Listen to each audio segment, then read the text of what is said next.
Rahman Rahim. Welcome to our YouTube channel A to Z ईटा। एक question है जो कि 2016 और 17 में कंसेक्टिवली रिपीट हुआ है। क्वेश्चन जो है वो रेजिस्टर्स के हवाले के से है, बल्ब के हवाले से है। आपसे एग्जामिनर ये पूछेगा कि हमने दो बल्ब्स कनेक्ट कर दिए हैं सीरीज़ कम्बिनेशन में, कौन सा बल्ब ब्राइटर होगा और कौन सा बल्ब फ्यूज़ होगा। ये दो मेन क्वेश्चंस हैं और रिपीटेडली आपसे पूछे जाते हैं और तकरीबन हर एकेडमी के संडे टेस्ट में ये क्वेश्चन पूछे जाते हैं। इन क्वेश्चन का एक इंतहाई आसान ट्रिक है, सोल्यूशन इसका लेंथी है। हम ट्रिक सीखते हैं कि भाई कैसे अगर डेटा को चेंज किया जाए तो हम आसानी से ये बता सकें कि कौन सा बल्ब फ्यूज़ होगा और कौन सा बल्ब ब्राइटर होगा, या इस किस्म के क्वेश्चन को कैसे टैकल करेंगे। चलिए क्वेश्चन की तरफ आ जाएं। दो बल्ब हैं, एक बल्ब जो है दैट इज़ एक्चुअली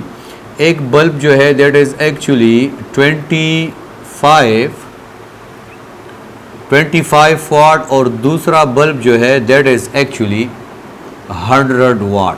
क्लियर। इसको कनेक्ट किया गया है 440 वोल्ट के साथ। क्लियर।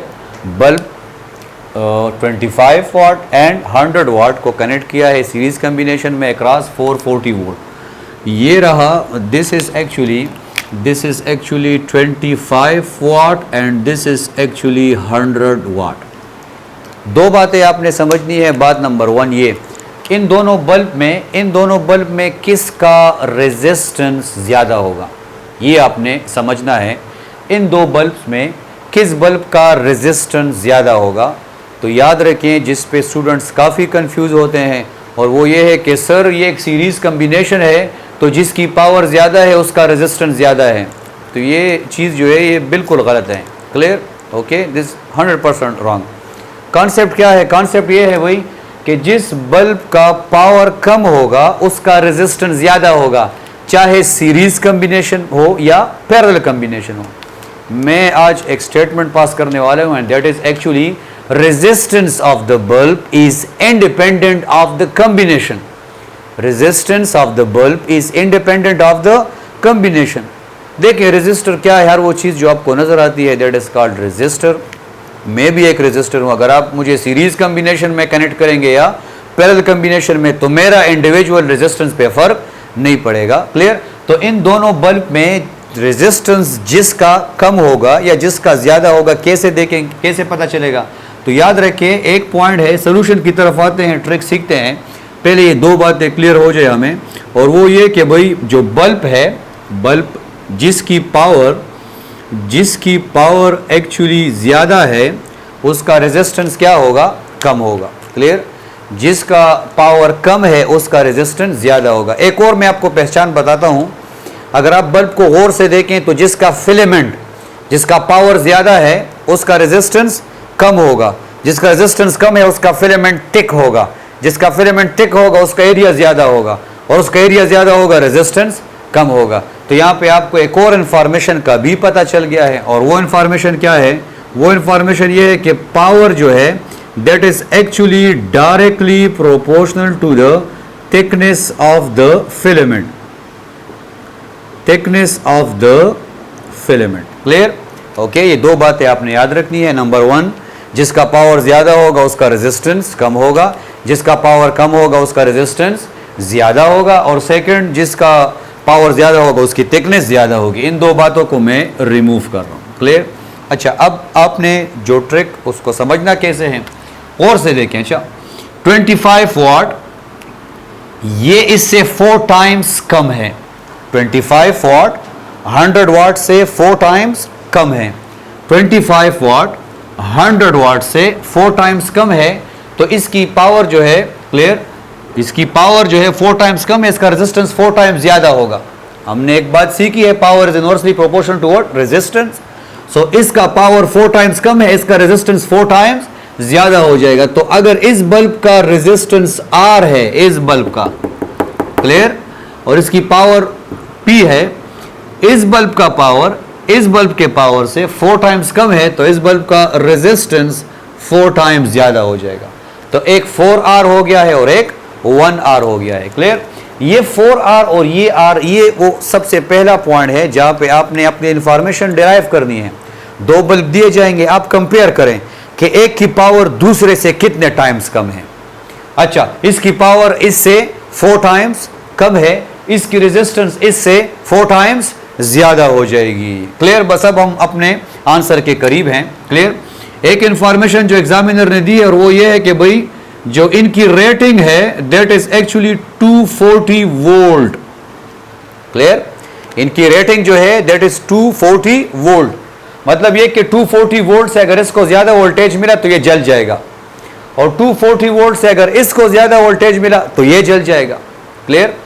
240 वोल्ट से अगर इसको ज्यादा वोल्टेज मिला ये जल जाएगा, इसको ज्यादा मिला तो ये जल जाएगा। इसे हम क्या कहते हैं? इसे हम कहते हैं क्या? रेटिंग। सॉरी, रेटिंग जो है that is actually 220 volt. Question में मेंशन है कि 220 वोल्ट जो है that is actually the rating for a bulb, rating for the bulb. तो अगर 220 वोल्ट से इसको ज्यादा वोल्टेज मिला ये जल जाएगा, इसको ज्यादा मिला ये जल जाएगा। आपका अगला काम ये है कि भाई आपने देखना है कि किसको कितना वोल्टेज मिल रहा है। वोल्टेज डिस्ट्रीब्यूशन के हवाले से एक वीडियो इसी चैनल पे अपलोड हुई है, काइंडली आप उसको देखें। 5 मिनट्स की वीडियो है, आपको इंशाल्लाह वोल्टेज डिस्ट्रीब्यूशन की समझ आ जाएगी। बहरहाल मैं इसको यहाँ पे रिवाइज करता हूँ। क्लियर? सो ये 4R है, ये R है, हमने क्या स्केल के जरिए इसको फाइंड किया, और ये क्या है? अप्लाइड वोल्टेज है। अब अगर मैं आपसे कहूं कि भाई इसमें ओवरऑल कितने रजिस्टर हैं, तो 4R एक जगह पे है और 1R दूसरी जगह पे है, तो टोटल रेजिस्टेंस जो है रेजिस्टेंस वो 5R हो गया। इस 440 को उठा के, इस 440 को उठा के 5 पे डिवाइड कर देना है। इस 440 को उठा के 5 पे डिवाइड कर देना है। सिंपल सा। जो स्किल नंबर 1 आपने सीखना है वो क्या है कि भाई इसकी पावर इससे कितने टाइम्स कम है, इसकी रेजिस्टेंस उतने टाइम ज्यादा हो जाएगी। तो एक 4R हो गया है और एक R हो गया है। टोटल जो है, टोटल ये क्या हो जाएगा? 5R हो जाएगा। क्लियर? वो 5 उठा के मैंने इस पे डिवाइड कर दिया है। अब अगर आपको डिवीजन में मसला है तो कोई इशू नहीं है। 440 आप सिंपल चेक करें, ऐसे कर दें इसको, 5 1 जा 5, या मैं स्टूडेंट को हमेशा कहता हूं कि भाई 440 जो है इसको राउंड कर दें, 450 के पास ले जाएं। 450 डिवाइड बाय 5, तो ये रहा 5 1 जा और ये रहा 5 9 जा। सो 90 वोल्ट आंसर आ गया है। क्लियर? 90 वोल्ट।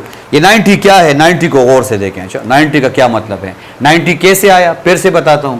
इसकी रेजिस्टेंस जो है इससे 4 टाइम ज्यादा है, तो 4R ये हो गया है और R ये हो गया है। टोटल बंदे कितने सर्किट में? 5 हैं। 5 को उठा के जो वोल्टेज अप्लाइड आपको दिया है इस पे डिवाइड कर देना है। ये 90 वोल्ट है। क्लियर? R ये सिर्फ R है, सिर्फ R, तो ये 91 1R है, तो 90 यहां पे आ जाएगा। क्लियर? क्योंकि ये सिंगल है तो सिंगल वोल्टेज इसको मिला है। इसका रेजिस्टेंस 4 टाइम ज्यादा है।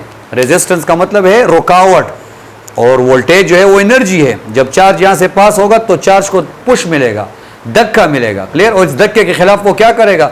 काम करेगा, एनर्जी जाया होगी, and that is called actually 4R। अगर 1R के लिए वोल्टेज क्या है? 90 है, तो 4R के लिए 9 4 जा 360, 9 4 जा 360 वोल्ट।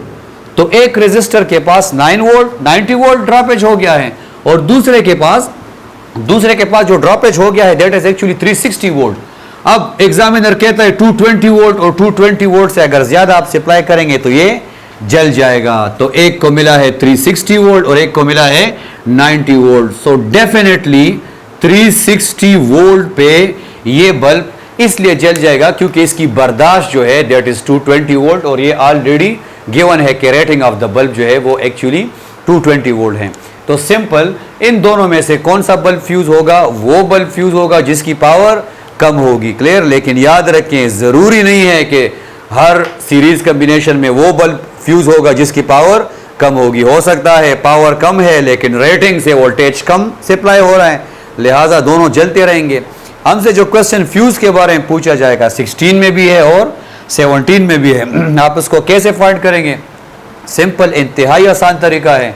आप सबसे पहले बताएंगे कि भाई इस बल्ब की पावर इस बल्ब के मुकाबले में कितने टाइम्स कम है, रेजिस्टेंस उतने टाइम्स क्या हो जाएगी? ज्यादा हो जाएगी। एक 4R हो गया है और एक R हो गया है। टोटल कितने हो गए हैं? 5R। अप्लाइड वोल्टेज को 5 पे डिवाइड करेंगे तो आपके पास 1R के लिए वोल्टेज आ जाएगा। अगर 1R के लिए 90 है तो 4R के लिए क्या हो जाएगा? 360। 360 डेफिनेटली 220 से क्या है? ज्यादा है, तो वो बल्ब जिसकी पावर कम होगी और ड्रॉपेज ज़्यादा होगा, डेफिनेटली वो बल्ब क्या हो जाएगा, फ्यूज़ हो जाएगा। ऑप्शन ए 100 वाट है, ऑप्शन बी 25 वाट है, option C both of them, none of them. तो याद रखिए 25 वाट बल्ब जो है ये इस कम्बिनेशन में फ्यूज़ हो जाएगा। Clear, simple. ये क्वेश्चन था 2016 में। 17 में जो क्वेश्चन था उसमें एक बल्ब जो है, एक बल्ब 60 वाट था, एक बल्ब 60 वाट था और एक बल्ब जो था दैट वाज 2.5 वाट था। क्लियर, ये दो बल्ब आपको 2017 में दिए गए थे। क्लियर, यहाँ पे आपको वोल्टेज सप्लाई दिया गया था। सिंपल 2.5 को 3 कर दें ताकि आपको आसानी से समझ आए।